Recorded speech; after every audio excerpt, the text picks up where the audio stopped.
यह कहानी एक अनजान ग्रह से आया एक एलियन की है। उसकी जिज्ञासा से भरे सवाल लोगों को उनके भगवान के प्रति विश्वास और परंपराओं पर सोचने पर मजबूर कर देती है। उसके अजीब और दिलचस्प पृथ्वी यात्रा पूरे देश को हिलाकर रख देती है। तो चलिए चलते हैं कहानी की तरफ। एक एलियन राजस्थान में एक मिशन पर धरती पर उतरता है, लेकिन उसके अंतरिक्ष यान को बुलाने वाला रिमोट कंट्रोल चोरी हो जाता है, तो वह धरती पर ही फंस जाता है। अब कहानी बेल्जियम देश की तरफ लेकर जाते हैं। वहाँ एक भारतीय महिला जग्गू एक पाकिस्तानी व्यक्ति सरफराज से प्यार करती है और उससे शादी करना चाहती है।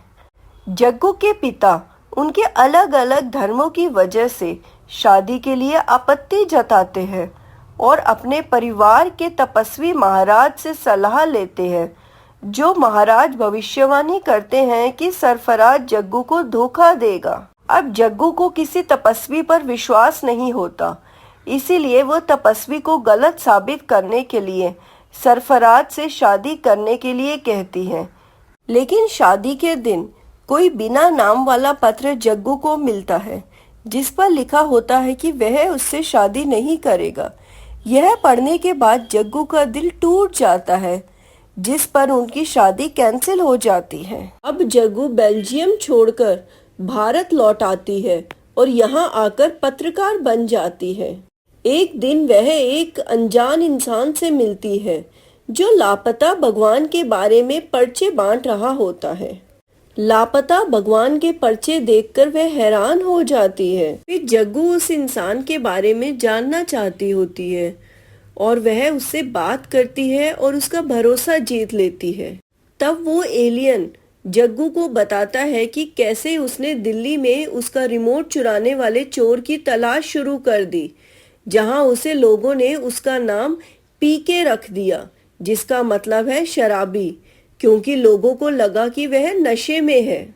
लोगों ने उसे बताया कि केवल भगवान ही उसकी मदद कर सकते हैं, तो उसने हिंदू धर्म, सिख धर्म, ईसाई धर्म, इस्लाम सहित कई भारतीय धर्मों का पालन करना शुरू कर दिया।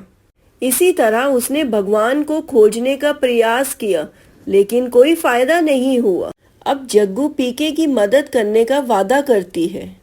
पीके को लगता है कि तपस्वी बहुत बड़ा ज्ञानी है और वो भगवान से बात करता है, इसीलिए वो ही भगवान से उसकी बात कराएगा और उसका रिमोट ढूंढेगा।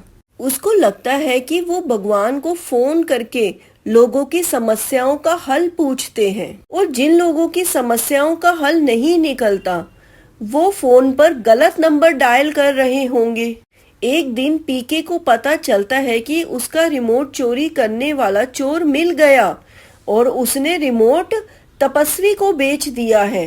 लेकिन तपस्वी उसे रिमोट वापस देने से इनकार कर देता है, क्योंकि वो कहता है कि भगवान ने उन्हें उपहार दिया है। तब पीके को एहसास होता है कि तपस्वी शुरू से ही धोखेबाज था, जो जानबूझकर लोगों को गुमराह कर रहा था।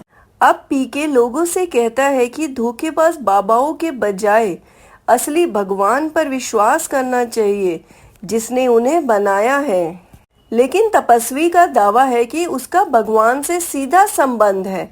उसने पहले भी भविष्यवाणी की थी कि सरफराज जग्गू को धोखा देगा, और उसका कहना है कि देखो, वो भविष्यवाणी भी सच हुई थी। लेकिन अब पीके जग्गू से कहता है कि तुम बेल्जियम में सरफराज से संपर्क करो और इस तपस्वी को झूठा साबित करो। तब जग्गू हिचकिचाते हुए संपर्क करती है। तब उसे पता चलता है कि सरफराज लंबे समय से उसके फोन का इंतजार कर रहा है। शादी के दिन जो जग्गू को पत्र मिला था वह बिना नाम का था, वह सरफराज का नहीं था। सरफराज तो अभी भी उससे प्यार करता है। अब जग्गू के पिता को तपस्वी के असली चेहरे का एहसास होता है, इसीलिए वह चालाकी से रिमोट तपस्वी से लेकर पीके को वापस कर देता है, और अब पीके अपने रिमोट के साथ अपने ग्रह पर वापस लौट जाता है।